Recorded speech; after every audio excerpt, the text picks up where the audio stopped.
He's only got $200 cash. He's got no credit card. He said he doesn't know anyone here. He appears really nervous. He appears to be looking around for someone else. Customs officers are trying to find out what's really going on, but it's not an easy task considering the passenger keeps changing his story. You know what we're going to do? I don't know speaking, but... Your English suddenly deteriorates. Not so good, your English now. And also, his recent travel history indicates he's made a lot of short-term trips to a country which is well known for drug trafficking. He's got all the indications that he might be carrying narcotics.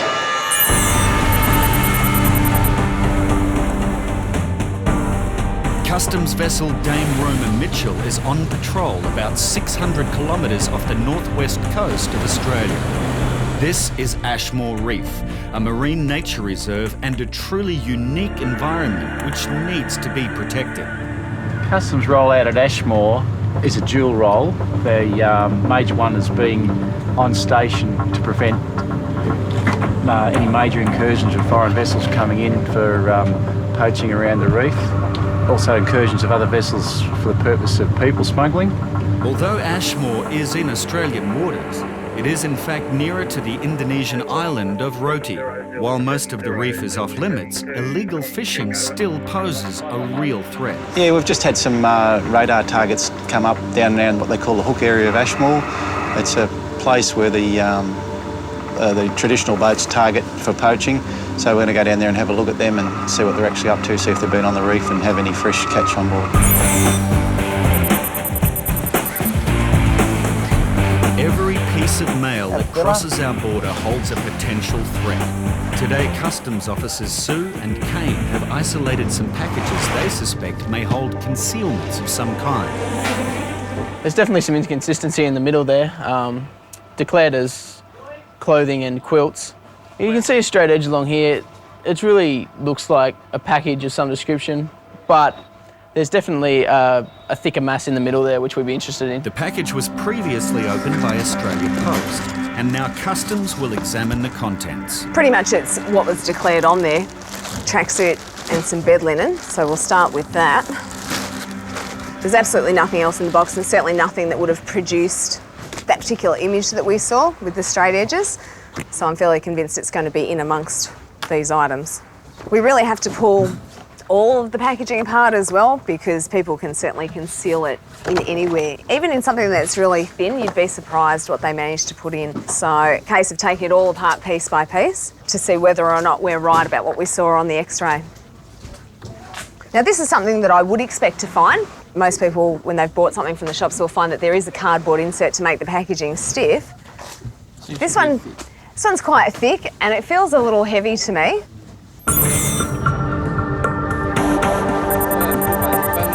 Back in Customs, officers are frisking a passenger who arrived on a tourist visa from Asia. While the frisk search finds nothing, there may be another problem. Well, he's only on a tourist visa, so chances are he's come here to work and he's not planning on going back to Singapore.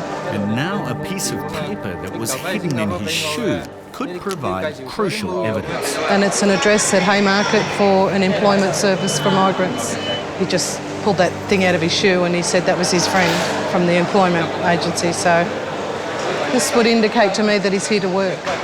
The bits of information he's supplying are just not adding up. Are you looking for somebody? No, you have a friend here? No. On the plane with you, a friend? No, one person come on. No. Customs patrolling Ashmore Reef are preparing to board a foreign fishing vessel suspected of poaching. They can come down in fleets of 10 or 11, and that's usually have, say, up to 8 or 9 crew, and that's a lot of guys with fishing lines can really have an impact on the biodiversity here. I'll make 9, anyone else? Traditional fishermen are allowed to use the reef to shelter, but they are not allowed allowed to fish. I can't see anything that they're not supposed to have on board. The master and his crew are following the rules, so there is no need for customs to act. You happy? I'm happy. Thank you, Captain. But this vessel is one of many. The reef is under threat. Illegal shark fishing is taking its toll, and the sheer number of Indonesian fishing boats just sitting off the reef means that customs cannot afford to turn its back. Yeah, it becomes very vulnerable once we step away from the scene.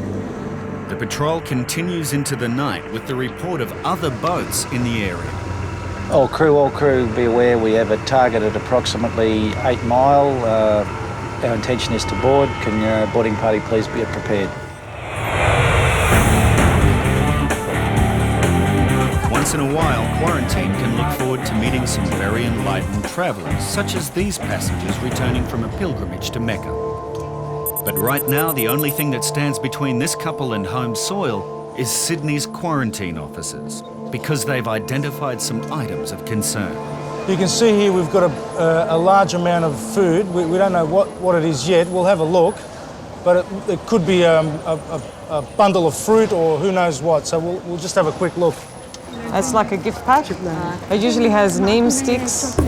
These gifts from the Saudi government contain neem sticks. They are made from the bark and resin of the Asian neem tree. While its medicinal and insecticidal properties are great, so is the risk of disease to our native flora and fauna. This one's called a neem stick. That's not allowed in. And this milk is from Saudi Arabia. It's not allowed in. I think my missus, no. Countries such as Saudi Arabia are not as fortunate as Australia to have a foot and mouth disease-free status.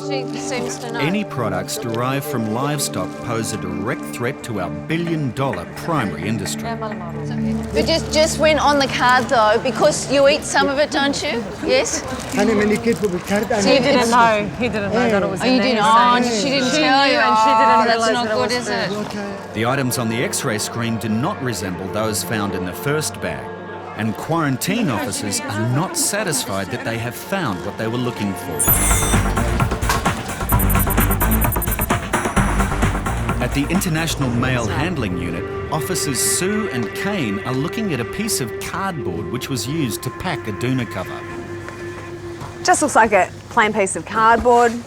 It actually opens out double, so it's quite a long bit. There's nothing obvious on here, but I think the X-ray is going to tell the story.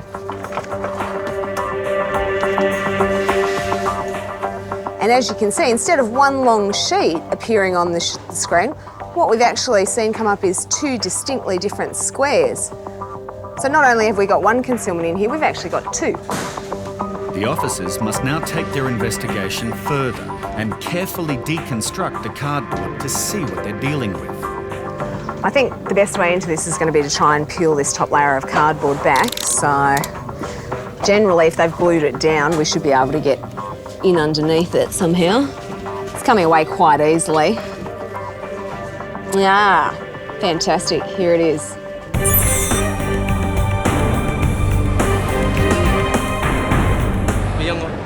Meanwhile, in Sydney Customs, officers have been questioning a passenger from Singapore with a lot of inconsistencies in his story, including the fact that he says he doesn't know anyone in Australia. He appears to be looking around for somebody as well, so I would say he's not on his own. And also too, his hotel booking has been paid for by cash, and I don't know how he's done that. And concealing the address of an employment agency isn't the usual behaviour of a passenger who's arrived on a tourist visa. Immigration want to talk to him, so we're just going to make sure all his docs are there for us to take back up to immigration. Officers' initial suspicions about this passenger have paid off. After interviewing him for several hours, immigration determined that he was here to work illegally. The passenger was sent back to Singapore that afternoon. Let's get back to ahead. And blur the screen out. Dame Roma Mitchell is on a dangerous night patrol in the Indian Ocean and is now in pursuit of another Indonesian fishing vessel. We're currently running in black ship mode, which means we've got our nav lights off and all our windows are blacked out so that there's no light emitting from the boat. Very difficult for anyone to see us unless they've got radar. It's very doubtful they've got radar at this stage, so We'll go in close, we'll get into within half a mile of him, and then we'll launch our tender, and the tender will go in at speed to effect the boarding. Lowering course to 121 degrees. 121 degrees, roger. Coming in very quietly at the moment. There's very little engine noise you can hear. As the Dame Roma Mitchell sneaks up on the unidentified vessel, Craig is all too aware of the potential dangers faced by his crew. Always apprehensive doing night boardings. No matter what the boat is, there's a big element of danger in it. Whether it's from non-compliant offenders or just the danger of going between boats in the dark. There's always an element of danger at night time. There, that's it there, yeah, so he's way out, that's what I thought. The boat is 30 nautical miles inside the Australian fishing zone. A little bit to port, 5 degrees to port, right on the bow now. That's where I want to keep him. As Customs approaches the vessel in complete darkness, they prepare for a highly dangerous nighttime boarding.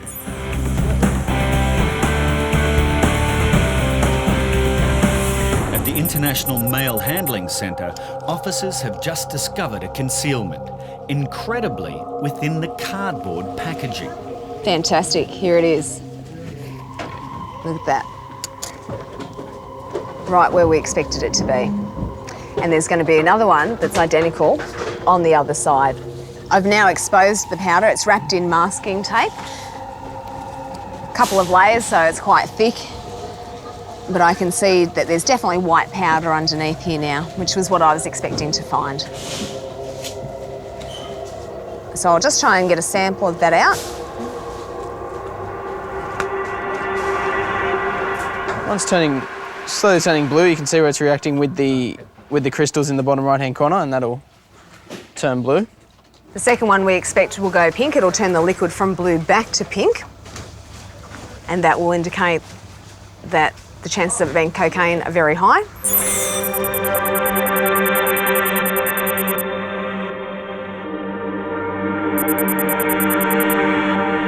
But this is only the start of what's about to be a very busy shift for Sue and Kane. Okay, there's quite a bit all over in this package. There's a lot of dark areas there which definitely need to be looked into. To me, that looks like there's something concealed inside some type of cylinder, and it looks like there's more than one of those objects as well. So that's a really interesting image. Definitely worth a look, that's for sure.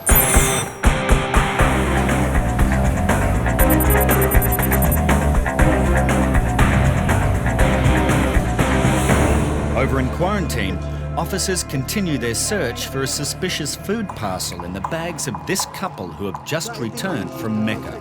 If they find an undeclared product, officers will have to determine whether it was deliberately concealed. And how about this one? What's this one? No, you can keep it. Oh, chocolate? See again on this card, question number 6, chocolate you eat, yes? So you must, always must. Yeah, but it doesn't matter. When next time to speak and you mark the food off, doesn't matter what, that's okay, not a problem. Quarantine seized the milk and neem sticks, and officers decide to save the couple from a fine.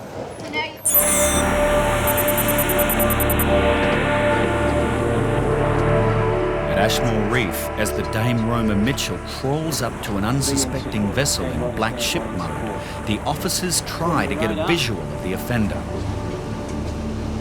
Oh, there, I got him visual now. Light on it now. He's turned the light on. Righto, mate. Craig must prepare the crew for the dangerous night boarding. And before the boarding team is sent in, they are ordered to stay behind the customs vessel where they are protected. Grab the M16. 7-0, we have visual over. Roger, mate, you can go in. With the boat in their sights, the boarding party is sent in to take control of the illegal vessel. You want him spotlighted? Get him at the spotlight, yeah. This illegal fishing boat is well within the Australian fishing zone. 30 miles is pushing the fact a bit. They're pretty good navigators. Yeah, he should know where he is. Yeah. 7-2, over. Yeah, 7-2, go ahead. Boarding party on board now, over. Boarding party, this is 7-0. Yeah, mate, we're going for an apprehension, over.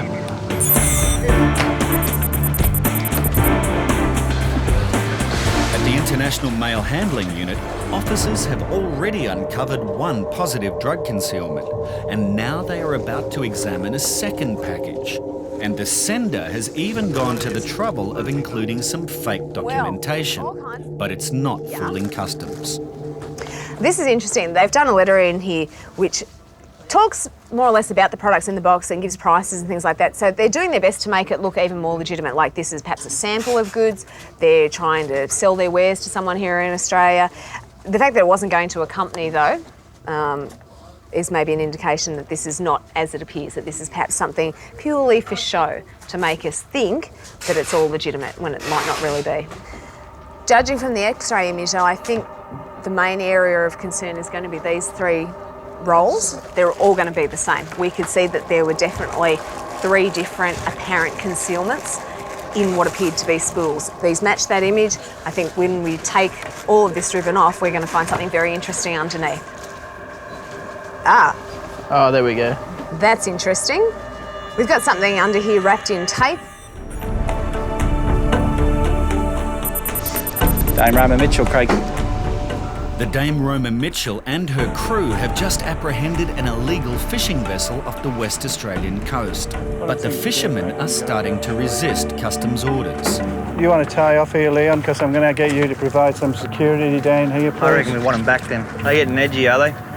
I don't want to do it, so we're just going to try and tow it with them on it, mate. Passive non-compliance at the moment. They're refusing to put on their life jackets and refusing to move over to this boat. So as you can see, it's a pretty awkward situation for our guys to be in. He wants to go home to Roti. I mean, he's a lot closer to Roti anyway. They just refuse to stand up. So short of physically dragging someone off their seat, and which you just can't do, it's easier to do what we've done, which we just set up the tow around them. While the Indonesians refuse to be removed, customs officers prepare the boat for towing. Now, we're going to have a hell of a lot of line, but what I want to do... Through that bite? Probably take a couple of turns through the post. Actually, if we go through that bait... If they want to cut that tow, they'll cut it with, it's not going to be hard. With the boat ready to be towed back to Broome, the Indonesian crew have finally agreed to come on board. This says boarding party. For your information, it looks as though we're going to transfer all the crew to the ACV. They've got some shark fin in there, but it's not hidden or anything. With such strong evidence of poaching shark fin in our waters, Craig is pleased to have the crew on board the ACV to minimise any chance of escape. Promise of a good bed and a good feed for the night makes a world of difference. No, they're okay now. They were just concerned about the safety of their boat. We said we'd look after it. With the Indonesians safely on board, the vessel was towed to Broome and its crew handed over to the Australian fisheries. The captain was charged with using a foreign boat for fishing in the Australian fishing zone and fined $3,900 with 26 days imprisonment in default. One crew member was a repeat offender and was also fined a total of $4,500 with 30 days imprisonment in default.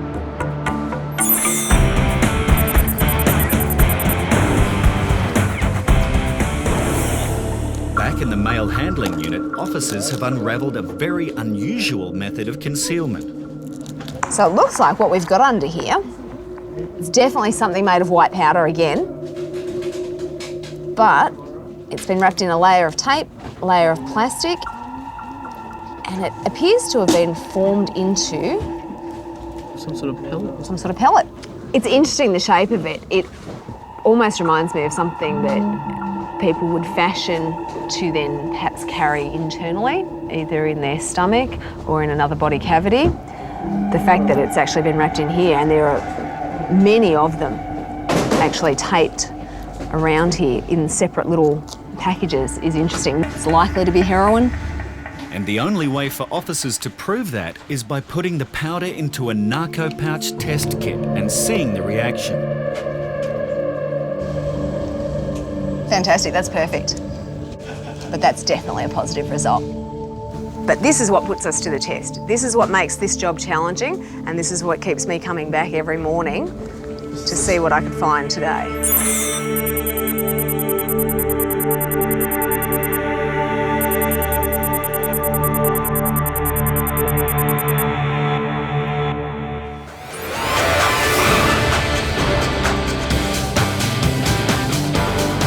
Sydney Airport has over 20,000 passengers crossing the border every day. Highly experienced customs and quarantine officers are checking passengers for prohibited items or substances. Okay, we're just going down to quarantine at barrier 42 there, just to check out a bag. Sounds like they've got a suspicious bag down here, so we're just going to check that out and see what we've got. A 24-year-old German passenger has just stepped off a flight from London and was stopped during a search and quarantine when officers detected a mysterious mass hidden in the lining of her bag. Yeah. Well, we're just going to x-ray this bag because we believe there's something in here that shouldn't be. So, I'll just be back.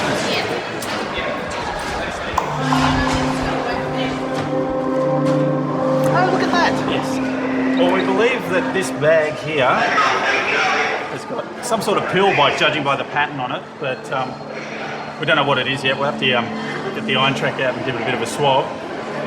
Yeah, there's definitely something in there that shouldn't be, so we'll just have to have a look at it and see what it is.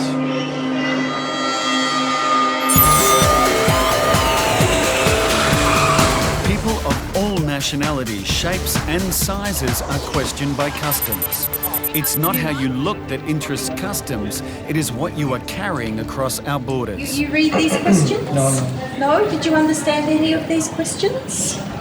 While a Canadian couple are being questioned, customs officers are making assessments about their travel movements, where they are staying, and of course, the contents of their bags. Basically, we're just searching these two passengers. They're Canadian citizens. They've arrived from Canada. They've flown to Hong Kong, to Melbourne, and from Melbourne they're staying here for 1 week, then they're going to Vietnam. So a lot of interesting movements. As a customs officer questions the couple, Carolyn searches the bags looking for any kind of narcotic concealment, even checking the large number of shampoo bottles that the couple have brought with them. That's good reading. It's huge reading. We've just got some high readings on the basically, shampoo. I've done a swab of the shampoo and lotions that were in the front of the suitcase. So I just opened up the bottles just to check the consistency, and it does look. But then I thought I'd do the top of just to make sure, and as a result we've got a reading for methamphetamine, so I'll investigate those bottles further. A flight has just arrived in Sydney from Manila, and a passenger's nervous behaviour has caught the attention of immigration. I was watching him on the line. He's a bit nervous, so I approached the line and talked to him while the primary officer is processing his visa. So I said, "What's the business you're doing?" And he said, "I'm not coming to work. I'm coming for holiday." It rings the bell because I didn't ask him whether he's coming to work. Now Agnes needs to determine whether this passenger is a legitimate tourist. A warning sign for these officers is that he seems to be confused about his reasons for being here. He said he's a businessman, and I realised on the card he put down employment and crossed it and then put on holiday. And he told me he's coming for holiday. Well, looks like he's changed his mind while he was standing there at the primary. Yeah. And to make things more interesting, he's just told Agnes he works on a fish farm back in the Philippines. But the problem is he's put a different company on his entry card. Okay, so you're giving me information that you have other business, and I have difficulty to understand and to believe what you're saying.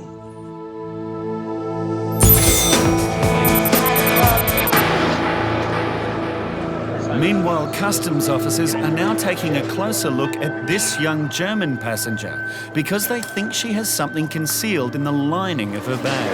So where did you actually get the bag from? Spermo. You know Spermo? You don't know, it's Germany, you can trash out. Oh, yeah? Things like, I don't know, couch, closet, whatever, stuff like this. And if you want to take it, you can take it back, they pick it up with a big truck, and they smash it. Oh, okay. That's fine. I'll be back in a sec. To say she found the bag at a council garbage pickup is a plausible story. Or maybe she's lying to protect herself or someone else. That's what customs intends to find out. Well, see, this is the bag here. That's the lid. It's just open. So what we're worried about, see, this looks like a honeycomb, sort of a pattern through the bag. You can definitely tell there's a good pattern there that really shouldn't be there. If that bag was empty and there was nothing in it, it would be as clear as this part here. This is the swab we took from the bag. So hopefully it should tell us what is in the bag. That's a negative reaction, which means the itemiser hasn't detected any drugs. But officers still suspect there is something prohibited in the bag, so they will now take this investigation to the next level.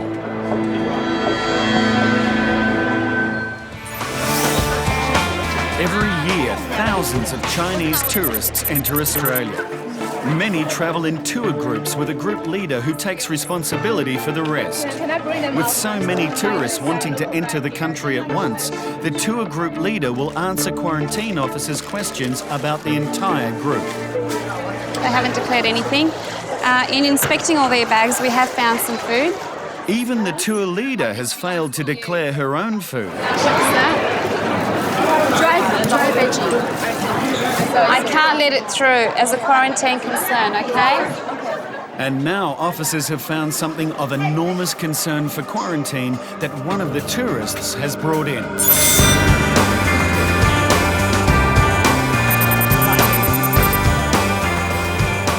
In Melbourne Customs, Uriah and Caroline are dealing with two potential drug couriers. Now, one of the officers have done some tests on the shampoo. They're just some preliminary itemiser tests. It's coming up positive for methamphetamines, which is speed, so we're going to be conducting some further tests and see what we come up with. Usually methamphetamines comes in a powder form, and usually it's very hard to suspend that in liquid. So I'll have to investigate further as to how and why.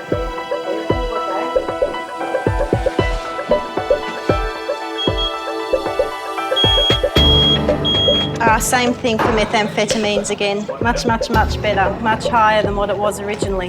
That was off the blue bottle that I've just put aside. With such high readings, it is not looking good for the passengers, and there are still more bottles to test. We've got a stinger test and we've got a narcotic identification kit test.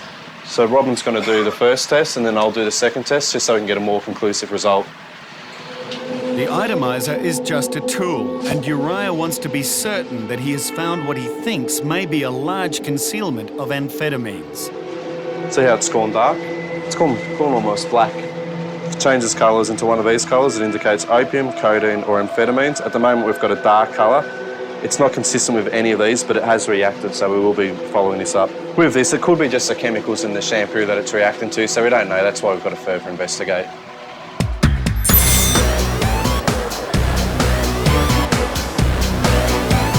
In Sydney quarantine, a group of Chinese tourists has arrived with a load of undeclared food, and officers now have found an item of concern. Upon inspection, I've actually come across some mooncakes. Some of the mooncakes have whole eggs in them, but just to make sure, I'm going to actually get one cut up.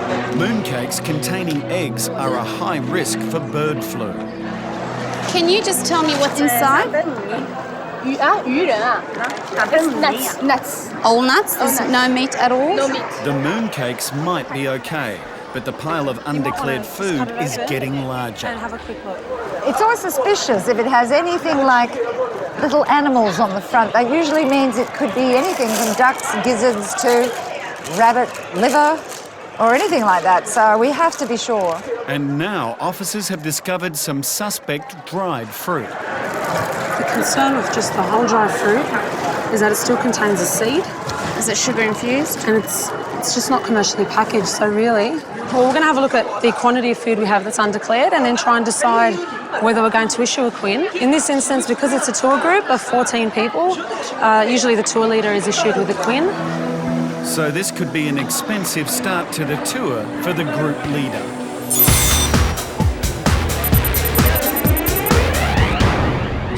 Meanwhile, over in immigration, this Filipino passenger was brought into interview because his nervous behaviour attracted officers' attention. Now, his story keeps changing. I have to ask you again, what do you do for work?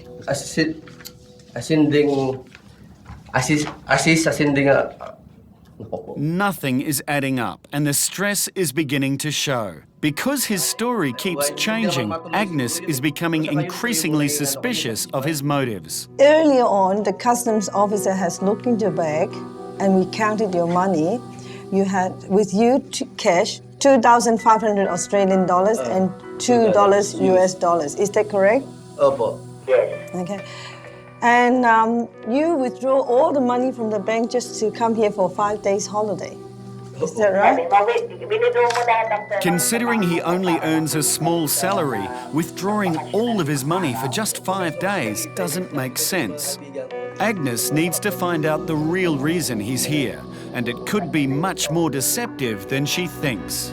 Do you want to cooperate now and tell me what is your real purpose of coming to Australia? In Melbourne, Customs officers Uriah and his team are trying to determine if the couple at the bench are drug couriers or is there something in the shampoo that is affecting the tests. The officer down there has just conducted some more itomiser swabs on the remaining shampoo bottles. One of them has come up as positive for methamphetamines, which is consistent with what we got in there. However, the others have come up as negative. So it's showing us that there could be something there. We need to keep looking. Testing shampoos can be a little bit difficult because it is a liquid substance itself. So far we've got positive itomiser readings. These NIC tests are actually looking quite good, so we're just going to have to keep dealing with it as if it is drugs. Recently we've had a lot of seizures in shampoo, alcohol, and they only need to extract a little bit out of it to make it cost effective for them. What do you make of that as a test too, mate? It's going the right colours. Going to be cautioning now? The investigation keeps coming up with the same answer, drugs. Uriah now has to make sure that the passengers understand what is going on. So far, it's giving every indication that there might be drugs there, so I want you to caution both passengers. Yeah, no okay. You do not have to say or do anything, but anything you do say or do may be used in evidence.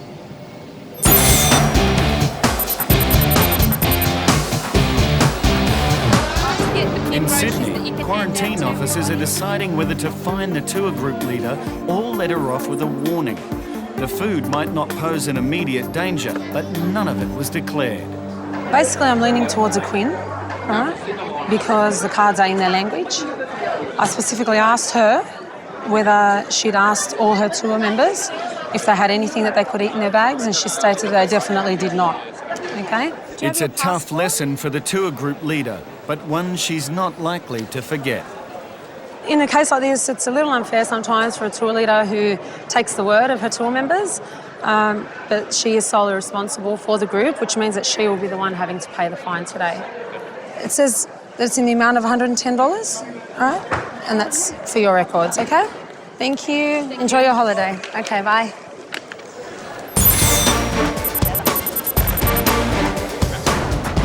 Immigration officer Liz has just called the embassy in Manila to verify some information given to them by a Filipino passenger. And they've just found out he's been lying. What sort of business is Concept Authentic? It hasn't even got that on the application. They've got 2 phone numbers there that they've called, and one of them is for a hotel in Iloilo and the other one is for a residential address. It's not actually for a company at all. So the company the passenger put on his application doesn't even exist. The information you provided is different from what the information we've got from the embassy. Okay. Is that something you haven't told me? Wala na po, ito lang. No, not anymore. Okay. I do not consider you as a genuine tourist. I have to give you an intention to consider cancelling your visa, and I'll give you the reason.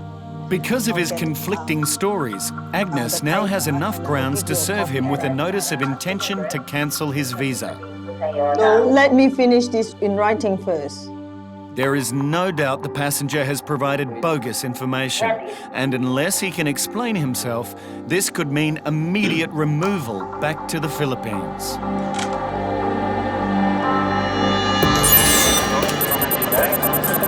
The investigation in customs is continuing as officers try and work out what is concealed in a passenger's bag.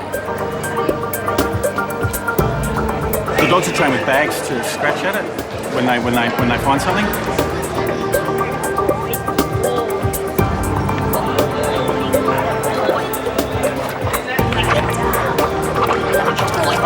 And that proves that there's something in the bag that the dog's interested in. And that's a positive reaction for drugs. So customs can now turn this investigation up a notch. You found some? I think so, that's why I just say goodbye, What language do you prefer to read? Is English your first language or you prefer to read German? I'm going to give you a card, okay? What we want to do is a frisk of your body. Make sure you have nothing underneath your clothing. a frisk search where we run our hands. Okay, we'll give you this to read first. Yeah, do you understand the process? I don't care, she's searching. Okay, we can do it here or we can go into a room, that's up to you. You want to go into a room? Okay, what I'm going to do is start some tape recording, so it's going to be done on tapes, okay? It'll be a female that does the search, not a male, okay? If you just want to get your bags, what we're going to do is go into an interview room, okay? Stacey? No, take The it. big one? Yes, yeah, with all your possessions. A frisk search will reveal if she's carrying anything on her person, and if she is, her travel plans are about to change.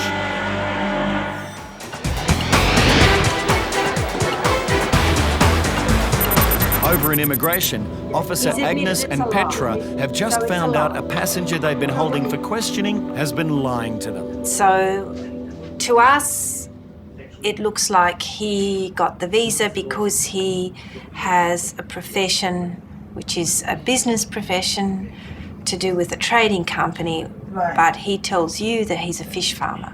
So, but he's admitted he no longer, that he doesn't have anything to do with this particular trading company. The travel He's admitted agent it's told a lie. He admitted. So it's a lie. Yeah, That confirmed. whole trading company doesn't exist. He said not existent. Yeah, the trading company doesn't exist. That's a good scam.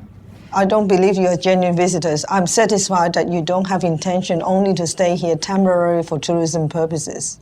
And a genuine tourist visitors will not provide false information on their employment. Do you know it's a serious offense to provide wrong information? It's not correct. Okay, this is the decision to tell you that your visa is cancelled. Mom, please. Okay. I'll give you time to respond. For supplying false information, the man's visa was cancelled immediately. Immigration arranged for him to be flown back to the Philippines that day.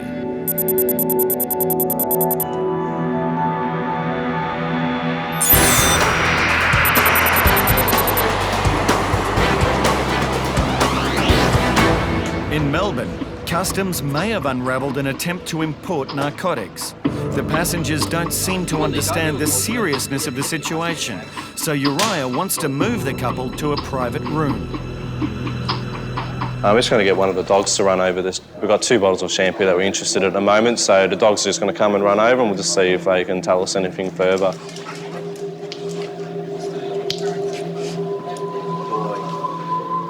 Good boy. Good boy. Good boy. It was a good indication by the dog. So I'm pretty happy with it. It's just a matter of determining exactly what it is at this stage. So, yeah, but overall, from the dog point of view, we're quite happy. With all the indicators pointing to a drug detection, the only thing missing is the drugs. Everything's building up at this stage. We've got the positive NIC test, we've got the positive itemizers. Now we've had a dog reaction to it, so there's no doubt that we are going to be referring this to the Federal Police. Now the passengers are afforded of their rights. I'll contact the Federal Police now and let them know what's happening. The passengers were allowed to enter the country, while the Australian Federal Police sent the shampoo away for forensic testing. After extensive tests, the AFP were unable to confirm any trace of narcotics. Chemicals in the shampoo could have caused the initial positive test reactions.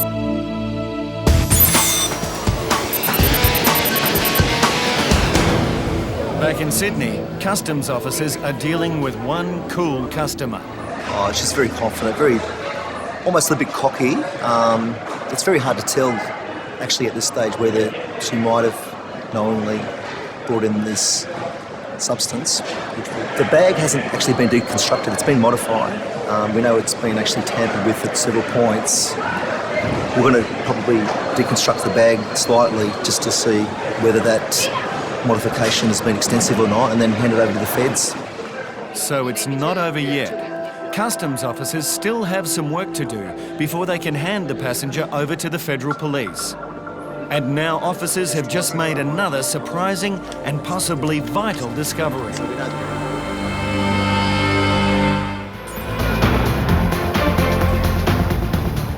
Customs sees thousands of different types of people every day.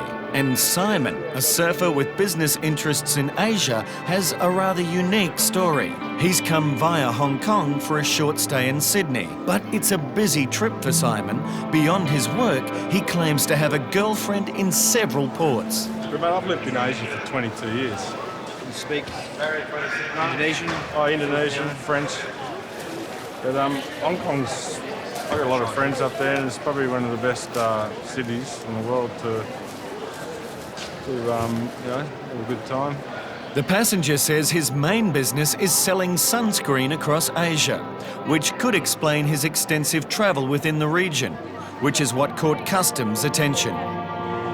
Does he import direct from America to Asia? Has he come through here or what? I think probably direct. How long has he been doing that for? I think he said about 4 years. So he's not only supplies to China, he supplies to Indonesia and the Philippines? Also the Philippines. And he's got girlfriends in each of their countries. So he stays with the girlfriends or he stays in hotels? Simon's certainly not shy about his playboy ways. Viagra. I like to party, man. And Simon's partying might not end there. Officers have taken a swab from his wallet and now have a positive drug reading.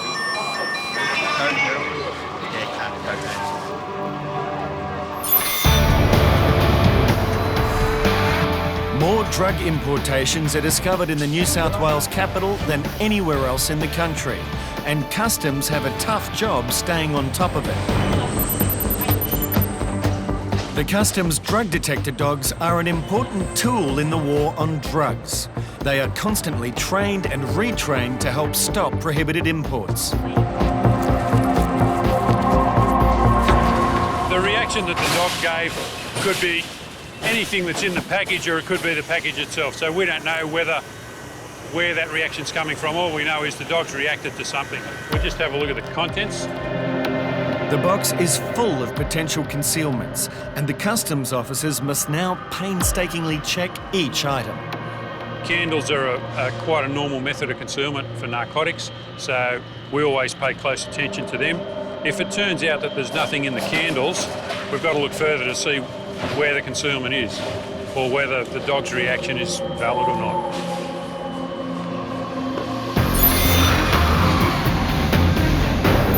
Party boy Simon has come back to Australia for a quick visit before returning to Asia, where he's in the sunscreen business. He's now admitted to using cocaine recreationally. I've just come home to take care of a few things, pay some bills. The passenger says he does legitimate business across Asia, and he's starting to get a little toey. And I get this every time, and I'm going to write a letter because, you should just put all this on the computer. Alright, because I'm getting a bit jacketed now. Okay? I don't mean to be rude, but I've got nothing to hide, and I get this all the time. We're at the point where we're happy that you're not carrying anything in your baggage, but you've got readings for cocaine which you've happily admitted to using, and the reason we question you further is to try and make a decision whether we need to consider any sort of personal search that you might be carrying drugs on your body or inside you.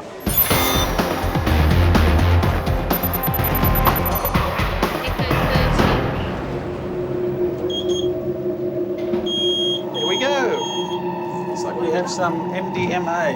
It's a pretty strong reading too, so it's looking good.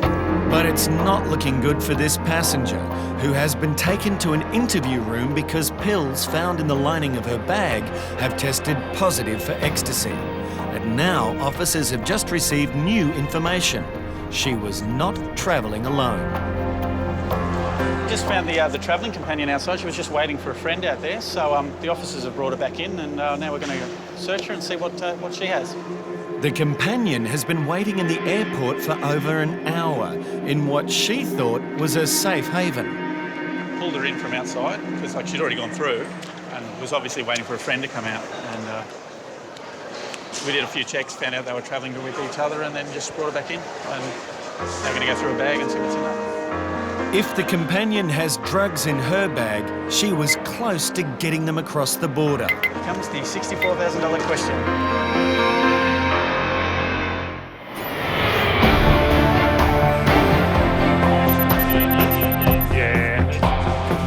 Customs air cargo team are responding to a suspicious parcel at a bond store.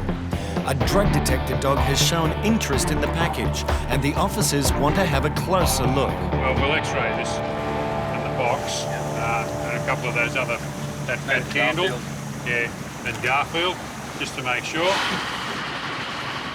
And then if there's nothing there, then we'll have a closer look at the box.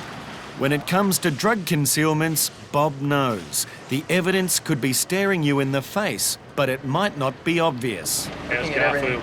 Garfield is fine, and everything else I'm happy with, so... All right. The contents of the box have been x-rayed and given the all clear. So we'll go back now and concentrate on the cardboard box. In Customs, officers have had a positive reading of MDMA from the first passenger's bag, but still need to confirm what's in the second passenger's bag. Yep, it's loaded. It's got stuff in it. It looks like a similar substance to the one they found in the first bag, but the X-ray doesn't prove anything, and Customs really need to verify what it is. This is the travelling companions that we picked up after it, and as you can see, it has a very similar honeycomb pattern in it, so it's loaded as well, for sure. One drug hit from a flight would be a good find for Customs, but 2 concealments in one day would be a great result.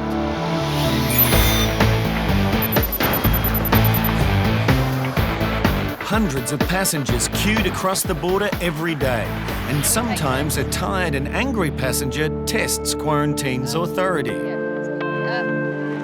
No, thank you. Thank you. No, thank you. Now we take those. This woman thinks quarantine has no right to take her fruit. Is this your card? Thank you. Yeah, we'll just take your bag over the other side, I think. There might be a reason the passenger won't give up the fruit, but as yet, quarantine hasn't figured it out. Are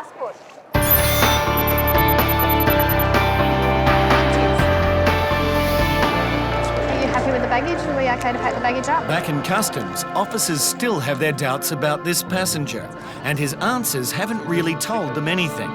So the next step is a body frisk. Mainly, you've had this done before, have you?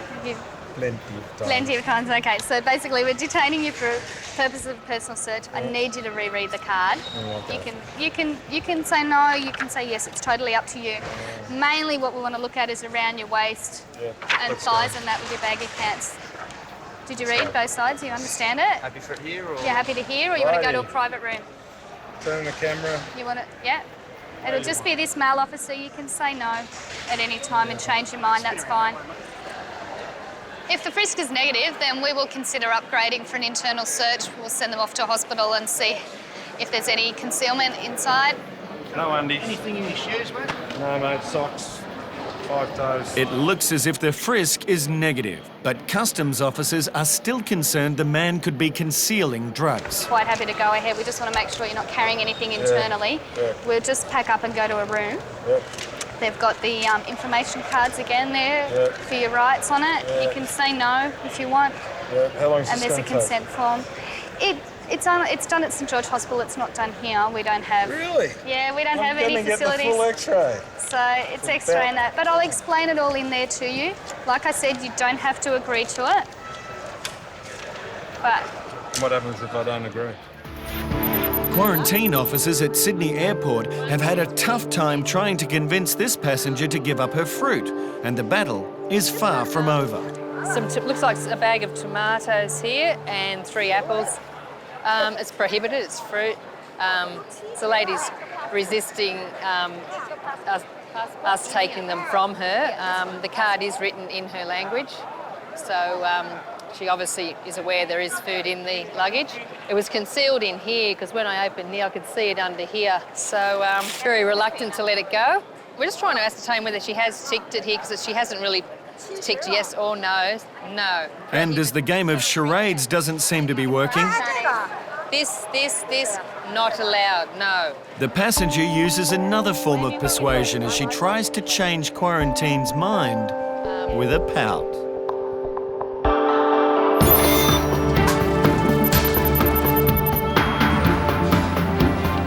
Customs is trying to determine whether there's drugs in this box. The contents look okay, but in Bob's experience, anything could conceal narcotics, even the cardboard from the box. So as you'll see here, there's different densities on the screen. So we can see that there's something actually in the makings of the box. When we strip back the layers of density, we can see them a lot more clearly on the negative image. And when we start to strip it down, you can see them even brighter. So looking at that image, I'd say that there's something concealed in the cardboard linings of the box. With the X-ray image confirming Bob's theory of concealment, he must now try to work out what it is. Oh, it doesn't look good. It's not legitimate.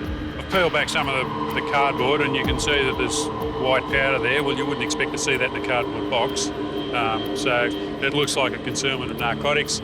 Incredibly, Customs found 2 kilos of cocaine with a street value of nearly $1 million concealed within the layers of the cardboard box.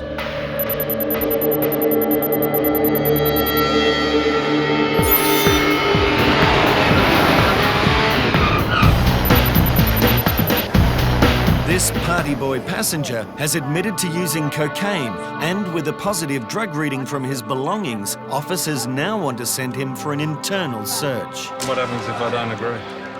If he says no to consenting for an internal search, then what generally happens is we get a magistrate in and they independently review his reasons for not wanting to go to hospital for an internal search and our reasons for needing to send him to protect the borders, and that magistrate independently decides whether they believe they should go to hospital or not. And once that decision's made, it's binding either way. I'm going to agree, but how much money do you want to put on it, mate? No? I'm going to make an earn out of this. Unlicensed gambling. We're in federal territory here. Got nothing to do with the state. All right. Does this go in here? You want to keep I'm that? going to hang on to your passport because I need it.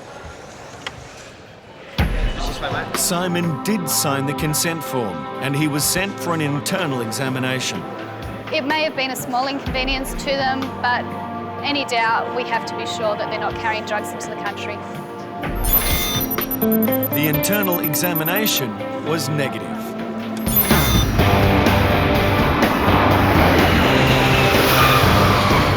Customs has linked 2 women from a London flight. They found pills concealed in the first passenger's bag, which they believe to be ecstasy, and are now checking the second passenger's belongings.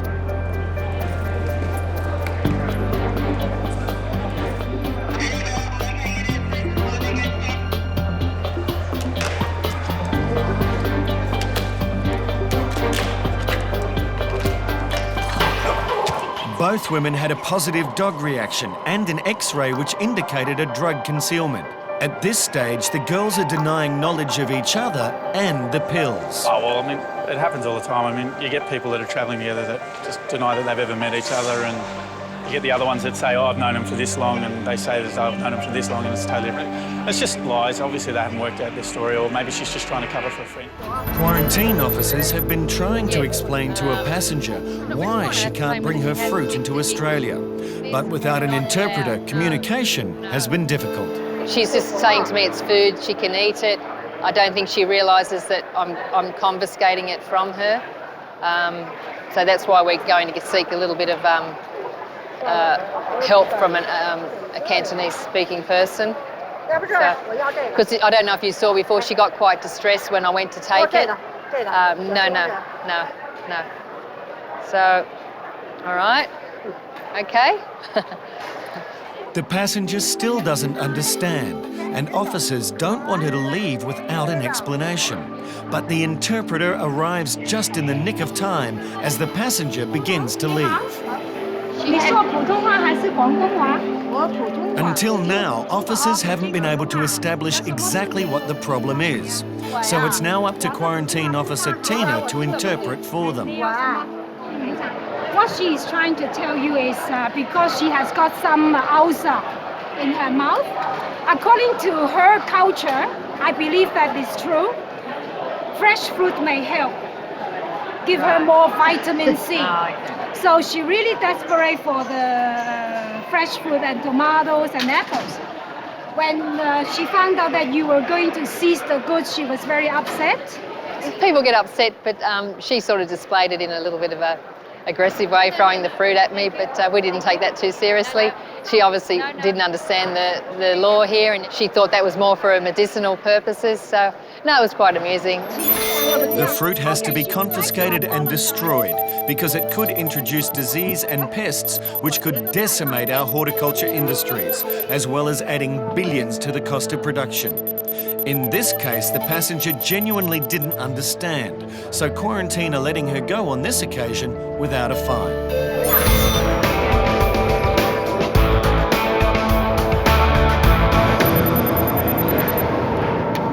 The dog scratching at the bag is a positive reaction for drugs, which means that both women aren't going anywhere for a while. Well, the bags, when they went through the x-ray, are pretty similar, and they're similar type of bags, so it's just too much of a coincidence to be anything else but the fact that they are travelling together. All we have to do is search her bag and find the drugs that we know are in there and go with that, yeah. And officers find a concealment in the second passenger's bag. This is the swab from the other lady's bag, the second lady. Let's see how that goes. MDMA as well. Oh, surprise, surprise. So that's 2 hits in one day for customs. We weighed the bags. Each bag weighed about 10 kilos empty, which is not right. They're usually about 5 kilos, so doing maths, that's about 5 kilos in each bag. So it is a fairly good hit. When the girls' bags were deconstructed, the lining was removed and under the carrying handle was a backing which contained hundreds of ecstasy pills layered between cardboard.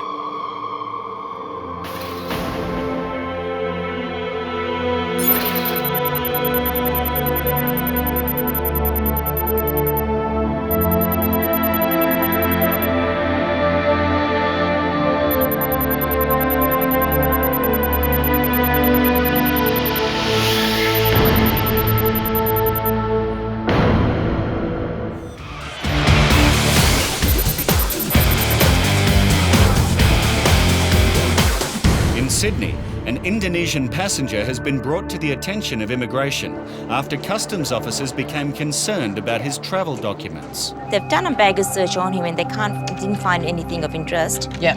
But what he did say to customs was that he's going to Fremantle. Why is he going to Fremantle? He said they're going to attend a Reiki conference. Reiki is a form of spiritual healing, giving rise to feelings of calm. But the only thing that this passenger has aroused right now is suspicion. Okay, does he have an airline ticket to Perth? Well, he said he doesn't, and he's got somebody waiting outside for him. Yeah. But he does not have any tickets on him or anything. He has no idea where to purchase the tickets or anything. So that is quite suspicious for someone to arrive in Sydney and not have a ticket to Perth, where the seminar is held. Also, the seminar was held on the 21st to the 24th, which is past. With no tickets for the connecting flight from Sydney to the conference in Western Australia, now immigration officers have their suspicions about his real reason for being here. So the passenger has some explaining to do.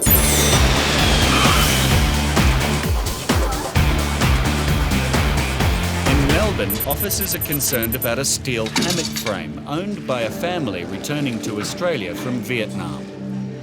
That's a hammock frame. It's come out of a passenger's bag that the dog's reacted to before. So we're just going to run it through the x-ray and see if there's any concealments inside it. I don't like the look of the centre there. It looks like there could be something in the middle there. Because it's a hollow tube, it should look like this. Instead it looks like this, indicating there's something in there. The X-ray image should just penetrate straight through, so it could be anything. I don't know, I've never seen anything like it before. You'd expect, because it's hollow tube, it should be hollow.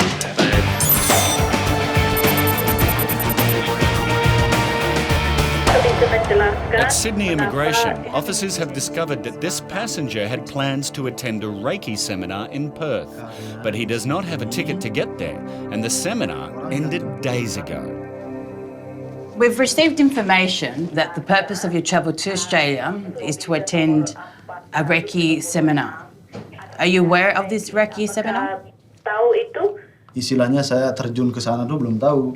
Yeah, I know a little bit about Reiki, but I didn't know about going into it over here. Did you organise the payment of your visa, including your airline ticket and accommodation? Yang mengurus bukan saya, cuman saya yang bayar saja. Yeah, no, the one who organised it was not me. All I did was pay. What was the name of that travel agency? But the passenger didn't use a travel agency.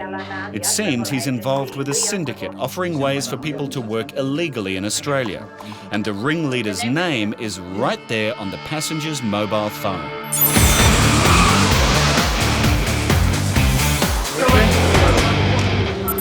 Back in Melbourne, customs officers are intrigued by an unusual item of luggage. Basically, we've got a hammock frame that's come up on the x-ray, and the image looks like there's actually something inside it, something concealed inside it. We're just not sure what it is, and we're just opening it up. And at the moment, it's a bit hard to tell on the x-ray. But it's in both of them. So you think you would have got a positive line scan off that, wouldn't you, if it had been something? Well, yeah. I reckon we'll x-ray it once more. Same again. It's hollow tube, so you'd expect it to be hollow, but there's something in there. So I think the only thing that we've got for it is to actually cut it open and have a look in there. Customs officers are not just concerned about what's coming into the country. Sometimes their interests are with what leaves our shores.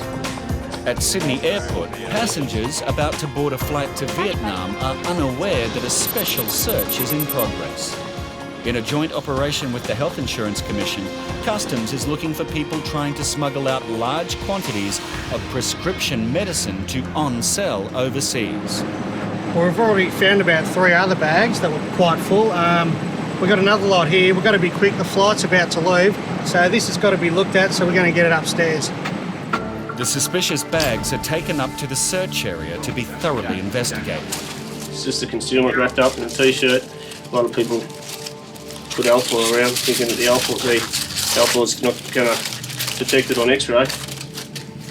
And these are prescription medication. And there's some more. There's a fair few there. It just looks like clothes, but when you feel it, it feels hard.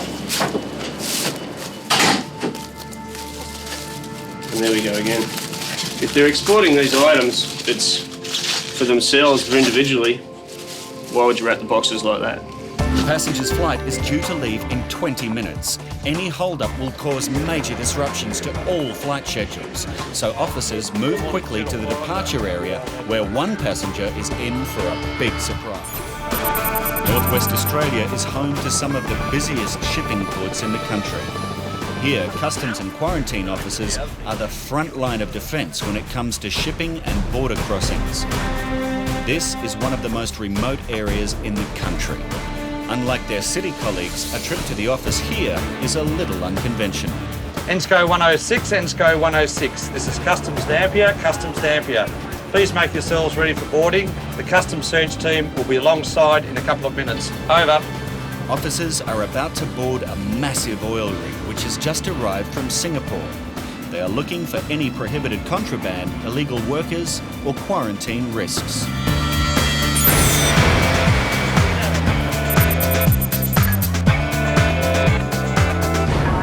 In Sydney, immigration are interviewing an Indonesian passenger who seems to have many flaws in his travel plans.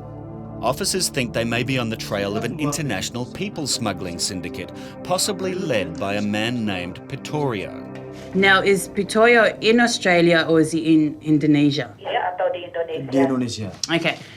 Pitorio did not inform you that your main reason for coming to Australia for the purpose of you attending this Reiki seminar. Seminar Reiki itu.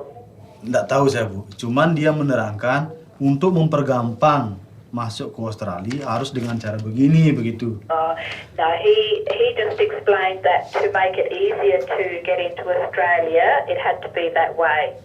Begitu. Yeah, if we don't do it that way, it's very difficult to get into Australia. Okay, you mentioned earlier that you own a partnership in a mini market. Tadi mengatakan bahwa Were you lying or telling me the truth? kemitraan dengan Tidak benar semuanya. Yang sekarang ditanya itu benar. Yeah. Information Wisaka gave you earlier, he said it's not correct. So he lied to me earlier?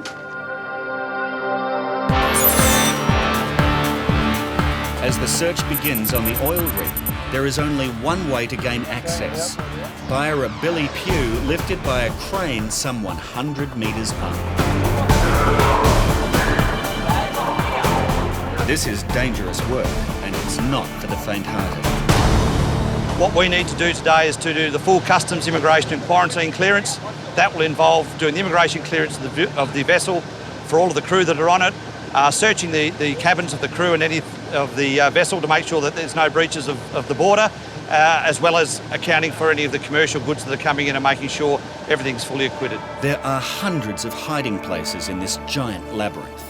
This work requires attention to detail, so customs use their dogs to limit the risk of missing something.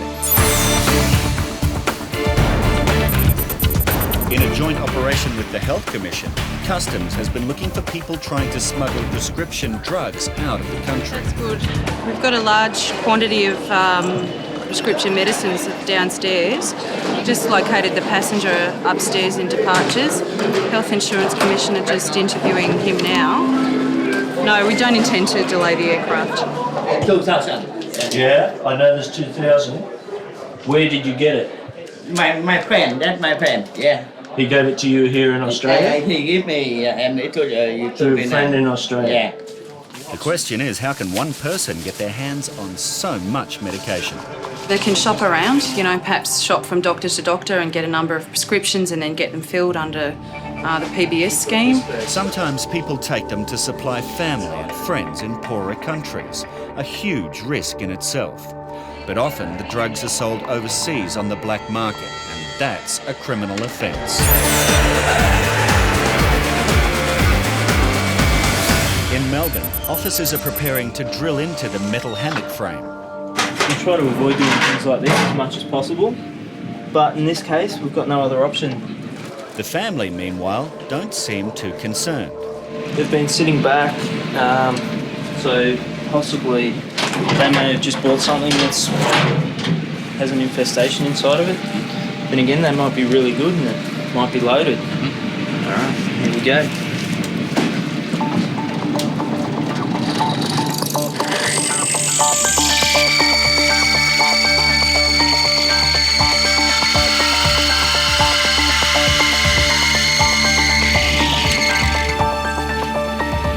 That's white powder.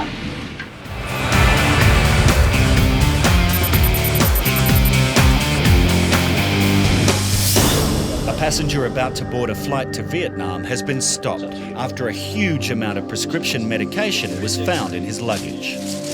We'll do our best not to delay the flight, but we have to make a decision as to whether we're going to seize the medication or allow him to take them overseas with him. It's illegal to take out of the country any drugs obtained under the Australian Pharmaceutical Benefits Scheme, unless they are for personal use. This man has about 3 years' supply. Yeah. Let's take him now because he's not making any admissions to having any medication in his bag. He has to be presented with a bag and bang. We can take him down, there's no problem. Yeah, all right, we'll leave it at that then. But I'm really worried about him missing the flight. Yeah, so am I. And if It's important to find out the man's intentions, so officers decide to escort him downstairs to show him what they've found. And with departure time looming, quick decisions have to be made.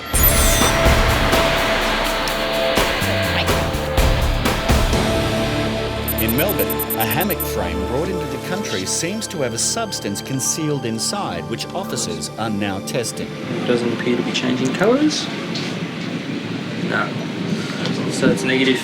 Now Customs is satisfied that the family is not attempting to bring narcotics into the country. The mystery organic material has turned out to be something very common. Yeah, it's got to be sand or ash. I reckon looking at it in the light, that's why we were concerned. We think there was something in here. And it comes up with this white powder, look. See? But it's not completely harmless, and they've now attracted the attention of quarantine. Sand requires an import permit. They can't come in. Any kind of sand or soil can harbour potential viruses, diseases, seeds. There's all sorts of things that can be in there. Quarantine offered to sterilise the hammock with gamma irradiation, but the family decided against it and they were free to go.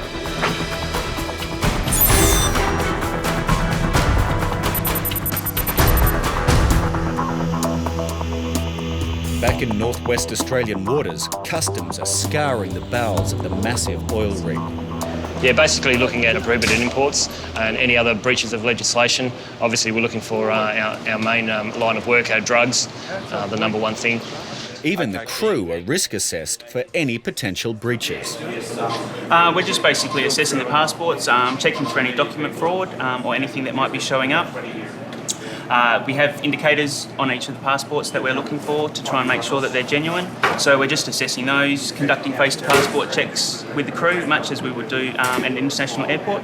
Once the crew are cleared, officers make sure that there are no narcotics being brought over the border. What we're going to do now is we're going to run the dog down these guys. Basically a reaction from the dog to see if it reacts at any particular personnel in this lineup. Venom, yep, find it. That's a boy, up boy. Good boy. That's a fella. Okay, good boy. Venom, come on, this way. How we going, mate? Yeah, no worries at all. No worries, all right. Good access to all the packs. No change behaviours. Great, that's excellent. Thanks a lot, mate. Job well done.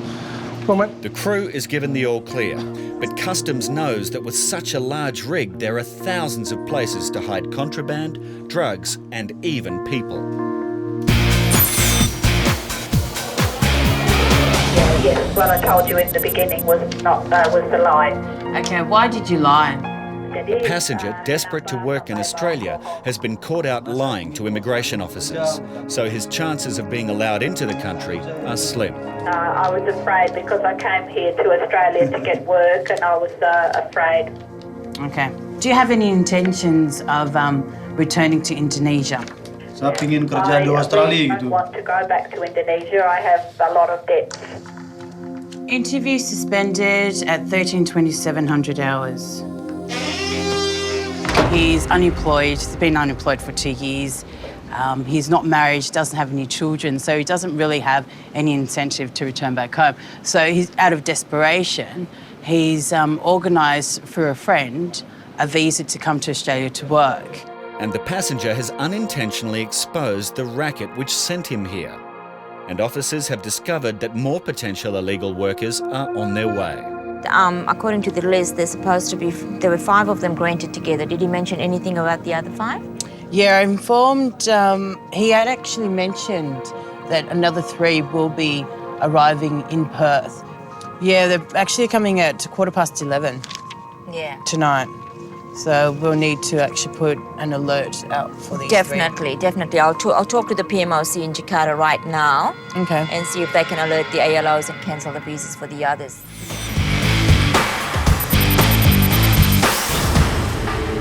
Customs and the Health Insurance Commission have discovered large amounts of prescription medication in this passenger's bags. Oh, it's been a pretty busy day, pretty hectic day, especially with flights outwards out of the country. We have got a very short time between when the bags are checked in and when the flight leaves, and the work that we do, we try to do it within the time frame of the departure of the flight. So we have to make very quick inquiries and very quick decisions in cases like this. He's not sure why there is so much medication in his luggage, his checked luggage, and he's not sure why it was wrapped in foil, although he did pack his own bags, but he wasn't aware that there was that much medication in the bags. The passenger was allowed to keep 12 months' worth of medicine for personal use under Health Insurance Commission rules. The rest was seized. Investigations into how the man obtained so much prescription medication are continuing.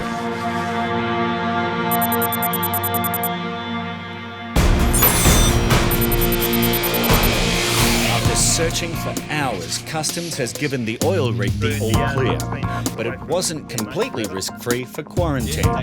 2 potentially dangerous items, jars of honey and mayonnaise, were confiscated from the storeroom. We're seizing mayonnaise basically because it's got egg in it. Egg with avian influenza and other poultry diseases, with like Newcastle disease. So that's the reason why we have to get rid of it. It's obviously not from Australian origin. Yep. Honey has got bee mites, can have bee mites and that sort of thing in there. And with the quarantine risk removed, the officers can now head back to shore. Oil rigs have hundreds of concealed spaces where people, drugs or other prohibited goods can be hidden without the knowledge of those on board. Customs presence in these remote locations reduces the opportunity for illegal activity.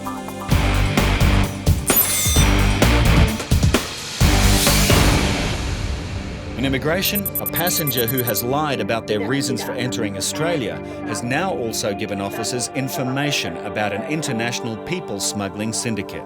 The information that was provided could lead into a huge investigation in regards to people overseas wanting to come to Australia to work illegally or to apply for a bridging visa to work in Australia. Despite providing valuable intelligence to immigration, Wasaka has entered Australia on false pretences, leaving Officer Miriam with only one option. During your interview, you admitted that you provided false and misleading information on your application form in order to obtain a visa to work in Australia. You stated you have been unemployed for 2 years and that you have no real intentions to return to Indonesia. This leads DEMA to believe that you are not a genuine short-stay business visitor to Australia. I have therefore decided to cancel your visa. Wasaka paid an Indonesian work agency $8,000 Australian for his visa on the promise of work in Australia. He was sent back to Indonesia after spending 2 days at Villawood Detention Facility.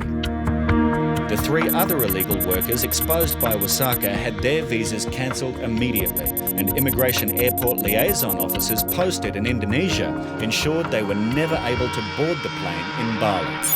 Over in customs, officers are involved in a potentially volatile situation with a man who's refused to join the crowded line at passport control. The passenger's just presenting himself at the primary line. He's walked past a number of Australian citizens who are standing in line. They've processed that he's pushing in. The processing officer then said, look, I'm not going to process you until you go to the back of the line. He then said because of his Aboriginal heritage, he's exempt and he doesn't need to be processed. Look, the behaviour this bloke has displayed throughout since his arrival at the airport has been of concern. I need to monitor this examination just to make sure that if anything does happen, I'm on hand to respond. I'm an Aboriginal Australian. I've come back from a trip to Israel. I identified myself as Aboriginal. When I identified myself, they didn't want to process me until they'd process other families. And they say to me, oh, can you come this way? They want to inspect my bags. I feel like I've been discriminated against. Passenger Michael is showing impatience, but this time he'll just have to wait as customs prepares for a search of his bag. This bag has been sealed from Israel. It's been through the high security in Israel. I don't see why they should be opening my private things.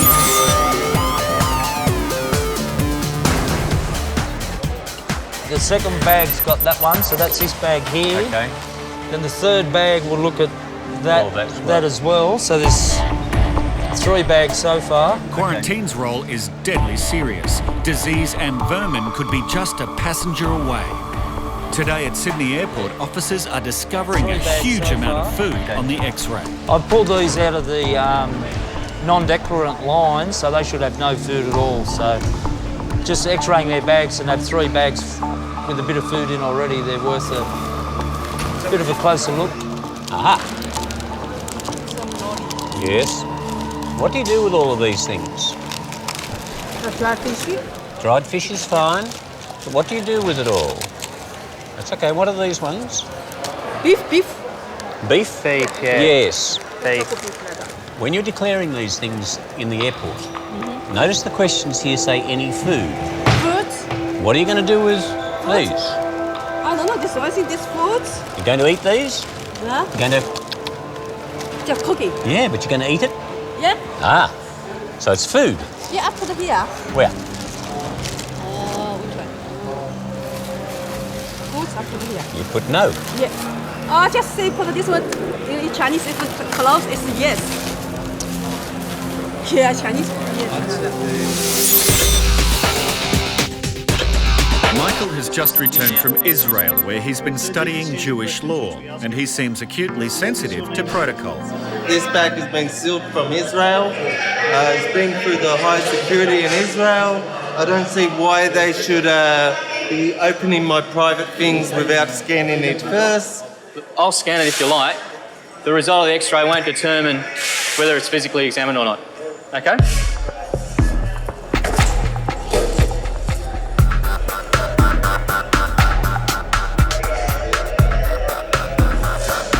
All right, it's basically too hard to say whether there is anything there or not, from my perspective anyway. All right, sir, so I've x-rayed the bag, and as I said to you, I still wish to examine it.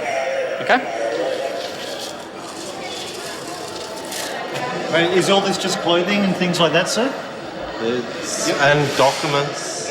Parts of plants, traditional medicines, including herbs, seeds, bulbs, straws, or nuts. Now, you took note of both of those questions, sir, and yet you've got nuts in the bag. Probably because I just didn't realise. Okay, so do you have any more food, any sweets, lollies, bread, nothing like that? Not that I realise. Okay, so there may be some in there? Have a look.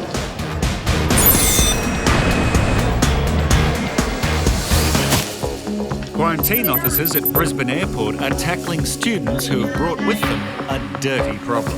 Currently we have a group of 68 hockey and rugby players from North Berwick in Scotland who have come in this morning from Singapore. There's a substantial amount of them with substantial amount of dirt on their boots. Considering the UK is an ex-foot-and-mouth country, we've asked them to clean their boots before leaving the airport today. With the students coming from a high-risk country, this is a very good reason why every trace of mud and organic matter is removed from their shoes and clothing. Disinfectant, spray the soles with them, show them to the officer there and he'll let you go.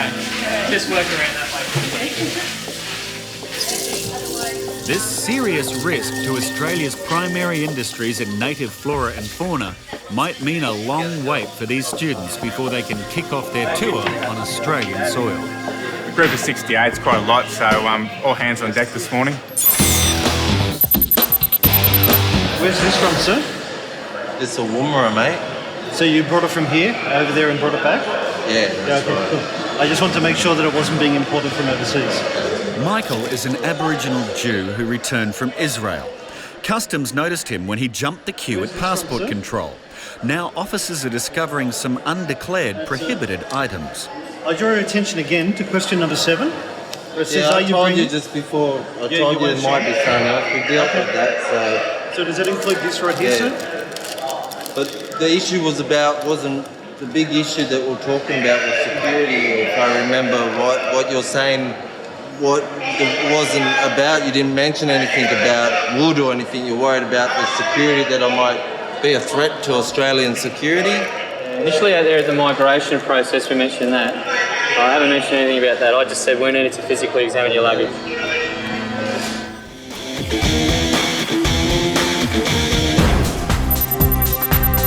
This is the gentleman's In Sydney, bag. quarantine officers are dealing with some passengers who have brought large amounts of prohibited food through the nothing to declare line. And it now seems they've incorrectly filled out their declaration card. And she's indicating that she thinks she has declared. By that one's a little cross and nothing on the others. Oh, that's a bit... I say yes. No, not on your card you haven't. Yeah, I already take this is right. They haven't Yes. declared it, have they? Chinese or Australia different. With Chinese is yes, with clothes is I have, you know. The officers will now have to check their records to see the passengers' travel history and whether they have any previous quarantine fines or warnings. And if they do, they will certainly be looking at a fine. Is if they've been here numerous occasions, they've done a lot of travelling back from Australia. If they're on there, well, yes, definitely a Quinn. If they're not, then we'll have a little discussion and decide which way we're going to go with them. There doesn't appear to be any previous records for these passengers, so the officers now need to make their final decision about their fate. Right, folks, let's come and have a little talk to me. Where it says any food item, next time you're going to tick yes. Oh, here. Yes. Not just clothes. No, Like that. Okay. very important. Because if you tick no and then we find food, you have the possibility of having an infringement notice issued for the sum of $220. Here Next to protect time all of it's, us. I have food put here. No? Yes, where Okay. it says no any- clothes. No, like that. where it says yes, You tick yes. Quarantine decides to give the passengers the benefit of the doubt and issues them with a warning that any future quarantine infringement will have serious consequences. When you say no, you've got a very big problem. All right? All right. All right, all the very best. Thank you very much. Thank you very much. Okay, all the best. In another part of customs, officers have found some prohibited items in Michael's bags, and things are becoming a little heated. So just for the time being, can you put that down? Thank you. Thank you. How are we going this morning?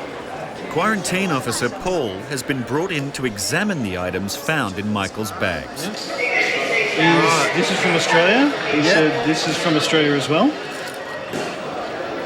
I didn't say it's from Australia, I said it's from here. Right, mate. These ones are prohibited, yeah? You can't have these. That's prohibited. Why is this prohibited? Why is it prohibited?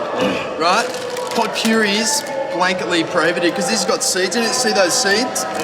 Yeah, but it's not just that. Oh, mate.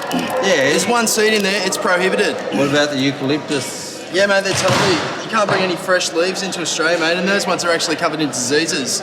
You can see those little diseases on there, right?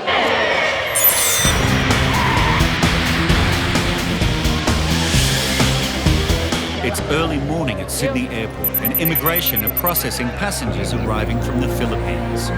But one woman is being questioned because of her unusual travel plans, and she's not going any further until immigration gets some answers. Her story's been inconsistent. There's a few things that just don't add up. She's limited with funds, so if she's not staying with her contact, she won't be able to stay here for 2 weeks on the money she has got. Okay, now interpreter, I'm just going to ask Alba again if she wants to tell me the real reason she's come to Australia. I just like to spend my holiday. Okay, Dulcie, I'm just finding it a bit hard to believe that she's here as a tourist at the moment. If she's here as a tourist, what does she plan to see in Sydney as a tourist? Isa din yun sa makita ko.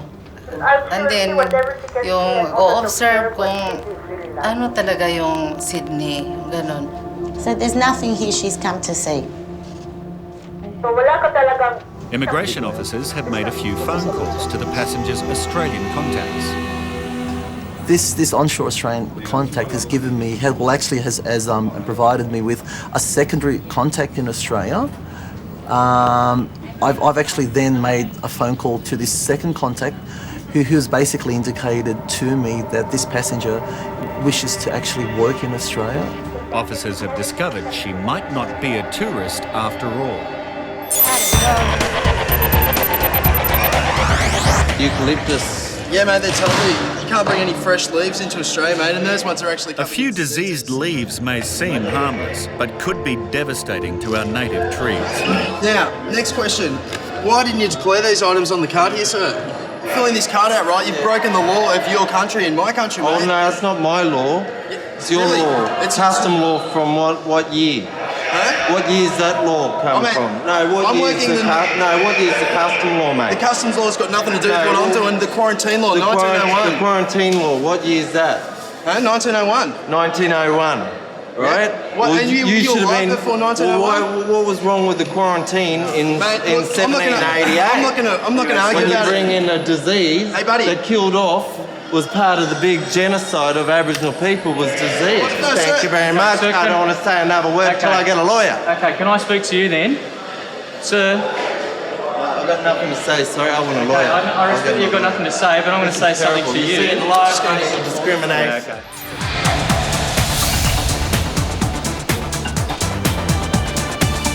Immigration has made some calls about this Filipino woman.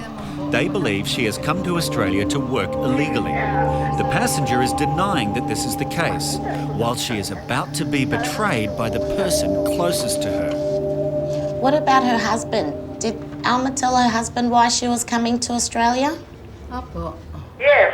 And what did she tell her husband she was coming? Yan na po, mag-spend lang ng holiday, ganon. That's it, just to have a holiday.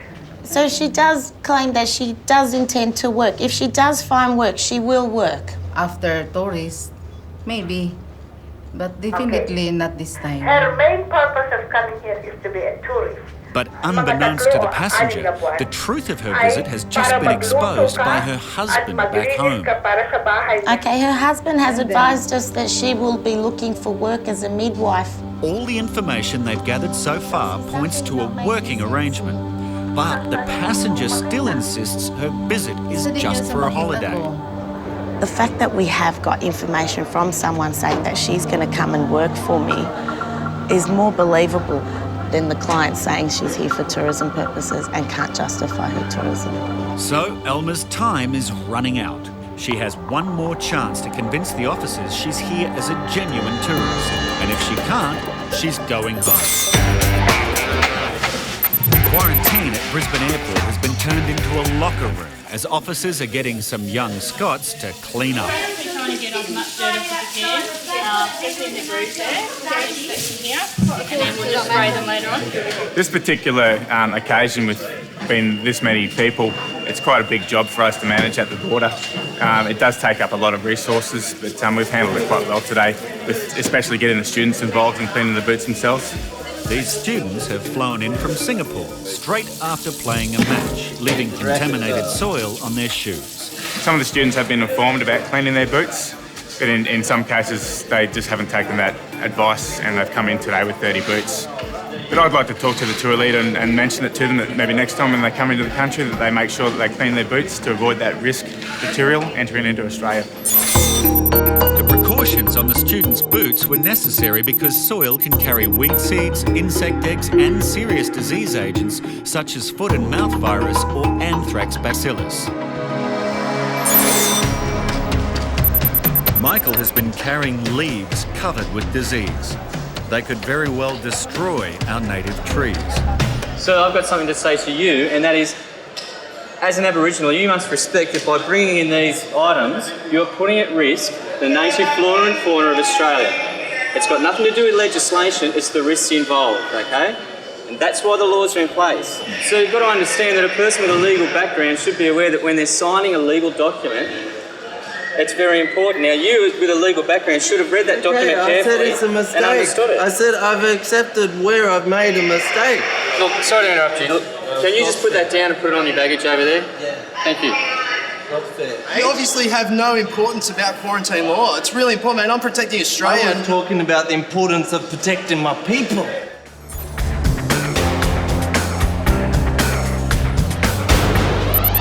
Immigration is still interviewing a Filipino woman who's arrived on a tourist visa, but officers believe she's here to work. She's still insisting that she's here for tourism purposes, but looking at the whole picture, it just doesn't gel up. She's got no plans, and sure enough, we don't all have plans when we travel to other countries, but we have an idea of what we're going to do, whether we're going to go skiing or whether we're going to go to the beach or whether we're going to go to see the Opera House or see some famous landmarks. All she could give me was churches. When I kept insisting and she just said churches. I've discussed this with my supervisor. It has come to the department's attention that there may be grounds for cancellation of the visa. Interpreter, I find it hard to believe that she's coming here for a 2-week holiday and all of a sudden someone here, an Australian citizen, has provided us information telling us that she will be working in her house. The statement from an Australian citizen is hard to defend, but it's now up to Alma to convince them otherwise. It's along a future plan, not now. Because I know tourists cannot work legally and I don't want to be an illegal entry to a certain place. Alma's response hasn't convinced immigration. I will be cancelling her visa. The reason is I place more weight on the fact that we have an Australian citizen here telling us that she is coming here to work for her. Alma seems to take the bad news rather well. Alma was taken out to Villawood Detention Centre where she spent the night and was flown back to the Philippines the following day.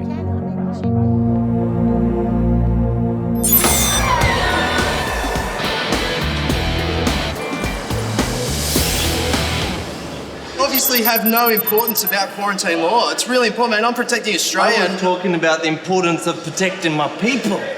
Oh, no, that's not mine. Meanwhile, at the customs hall, quarantine and customs officers are confronting a very agitated passenger for bringing prohibited items, including diseased leaves, into the country.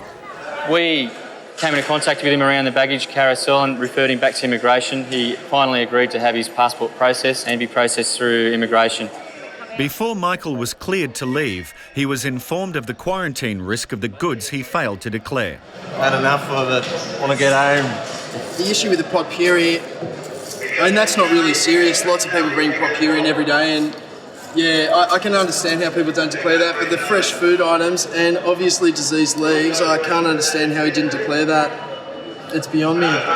It'll be interesting to see what our scientists say about these ones, because if they're some disease we don't have in Australia, they'll be in seriously big trouble.